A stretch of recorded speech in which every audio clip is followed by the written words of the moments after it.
guys, it's 4:50 p.m. here in Vienna, Austria. Ngayon guys, gumagawa ako or magluluto ako ngayon guys ng maruyo. Namiss ko to guys. So, dito guys, tayo na lang ang magluto guys kasi walang mga maruya na pabili dito guys or barbecue, banana Q. Walang mga ganito dito guys. So, ikaw lang talaga yung mag-discarte guys. Kung gusto mong kumain ng mga pagkain na namimiss natin sa Pinas, na nabibili lang natin sa labas. So, eto guys.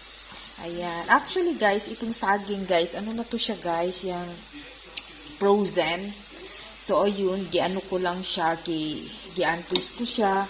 Tapos, ayan guys, gi-prito. So, ayan guys, so solved na ang aking pagkamis ng maruya. Or banana, ano ba tawag dito guys? Banana Q?